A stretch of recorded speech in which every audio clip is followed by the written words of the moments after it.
Good morning student, welcome back to the math class. Today we will do exercise 4.3. इस exercise में क्या निकालेंगे हम? Area of triangle. सो क्या फॉर्मूला होता है एरिया ऑफ ट्रायंगल निकालने का? Suppose the area of triangle whose vertices are x1 y1 x2 y2 and x3 y3 is equal to. So area किसके इक्वल होगा?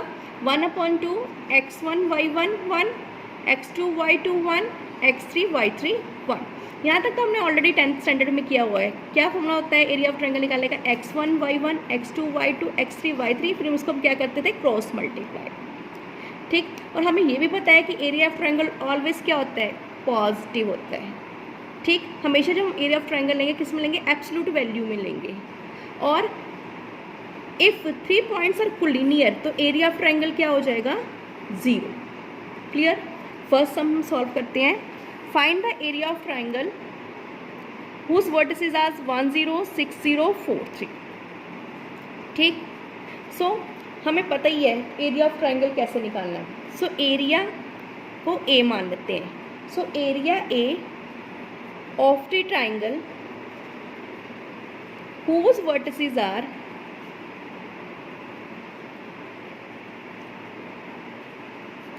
1 0 6 0 4 3.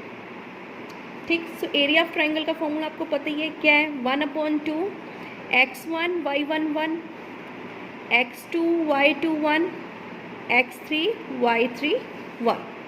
हम इसकी वैल्यू पुट कर देते हैं. क्या है? x1 की 1 0 1 नेक्स्ट 6 0 1 नेक्स्ट यहाँ पे 4 3 है 4 3 1.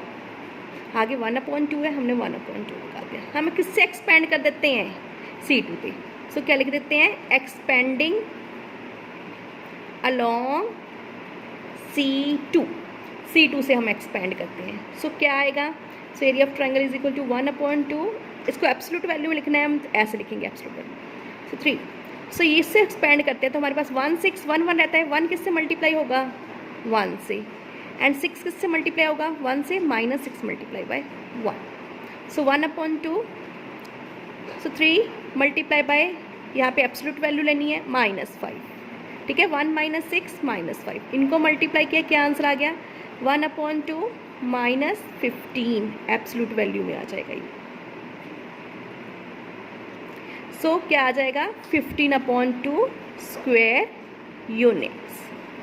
ठीक है. 1 मल्टीप्लाई 15 ये एब्सोल्यूट वैल्यू पॉजिटिव बन जाएगा. 1 से मल्टीप्लाई होकर 15 2 as it is. So 15/2 square unit क्या आ जाएगा? आंसर. ठीक. Now second question. Show that the point A is equal to this, B is equal to this, C is equal to this are collinear and area of triangle ABC is equal to 1/2 x1 y1 1 x2 y2 1 x3 y3 1 x3 y3 1. ये area of triangle है हमारे पास. हमने वहाँ पे जहाँ पे भी हमने वैल्यूज पुट कर ली. x1 y1 की वैल्यू क्या है? a b plus c 1. Next x2 y2 की वैल्यू क्या है? b c plus a 1. Next x3 y3 की वैल्यू क्या है? c a plus b 1. वो हमने लिख लिया. ठीक. अब हम इसको क्या करेंगे? एक्सपेंड कर देंगे. किससे हम एक्सपेंड करेंगे? C3 से कर देंगे. ठीक है. वैसे मर्जी आप तीनों में से किसी से भी कर सकते हो बट इजी किससे होगा? हम किससे एक्सपेंड कर देते हैं? C3 से एक्सपेंड कर देते हैं. क्लियर. चलो फिर करते हैं. ऑपरेट. या हम एक चीज़ और है, इसको एक मेथड और है. अगर हमें पता ही है कि ये क्या है? कोलिनियर है.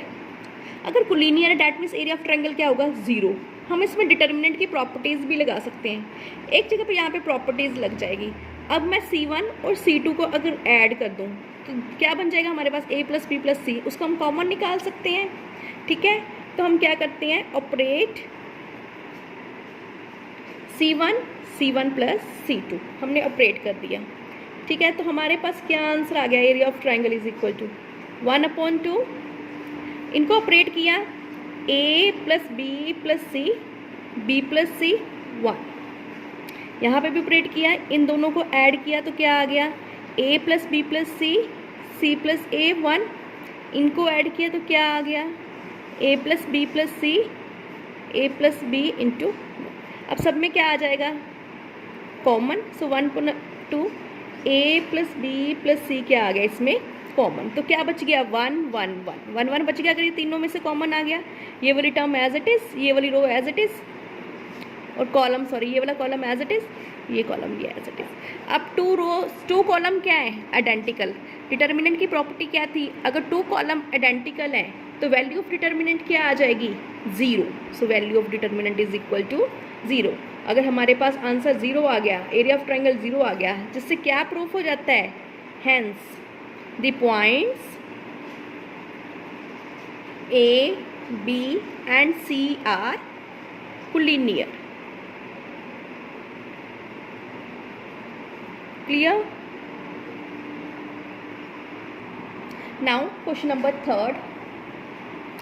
Find the value of k if area of triangle is 4 square unit and vertices are this.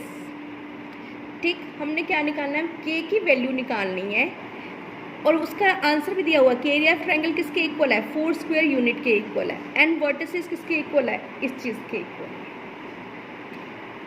ठीक है, सो हमें एरिया ऑफ ट्रायंगल का फॉर्मूला पता है, लगा लेते हैं। So area of triangle is equal to 1/2 x1 y1 1 x2 y2 1 x3 y3 1। So values put कर देते हैं। सो क्या आएगा k01, सेकंड क्या था 401, थर्ड क्या था 021, वो लगा दी हमने। अब इसको किससे एक्सपेंड कर देते हैं, सेकंड कॉलम से।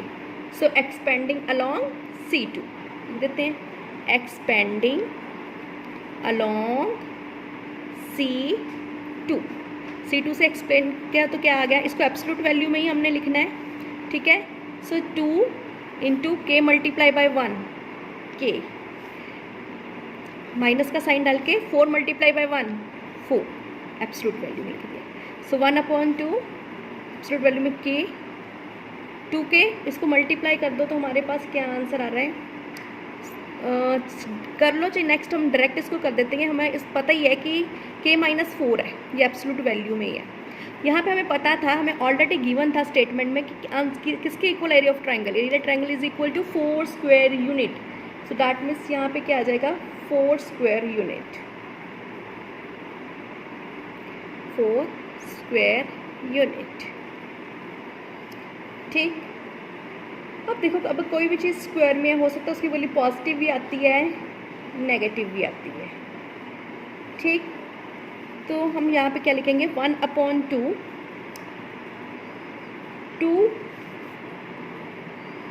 k-4 इज इक्वल टू, यहाँ पे 4 स्क्वायर यूनिट था, अगर हम इसकी वैल्यू लेंगे ये पॉजिटिव भी हो सकता है नेगेटिव भी हो सकता है, हम +-4 लेंगे।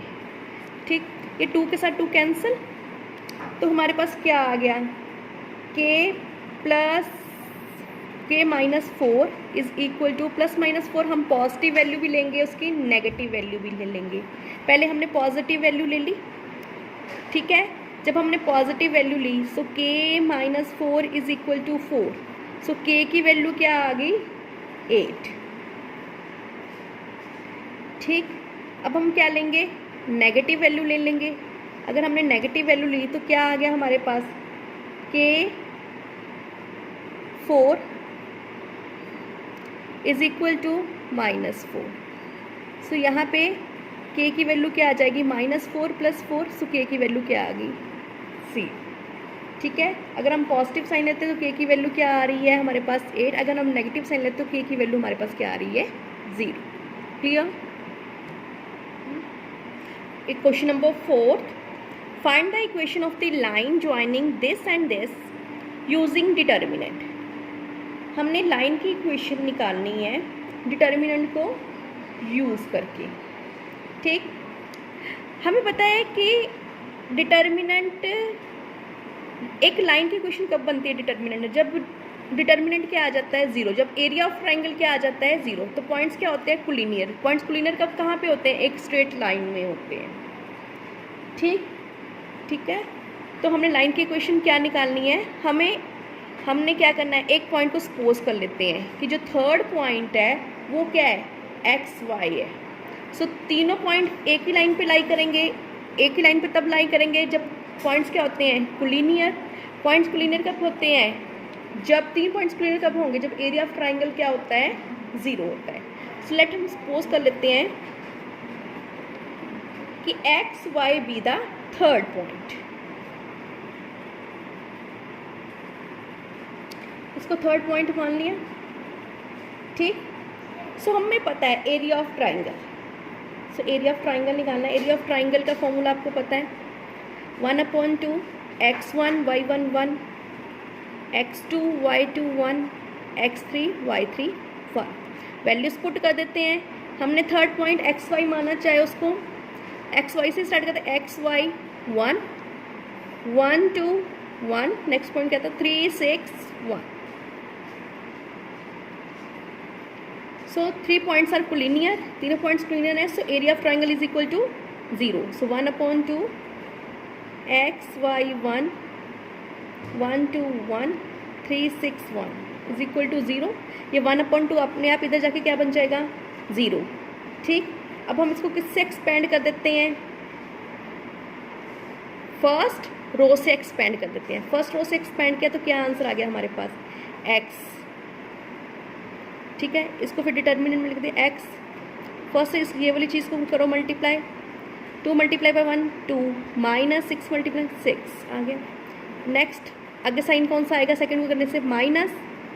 सो 1 × 1 1 -3 × 1 3 × 1 3 -3 आ गया। फिर प्लस का साइन डाल के क्या है यहाँ पे? ऑलरेडी 1 × 6 6 3 माइनस का साइन देके 3 × 2 6 इक्वल टू 0।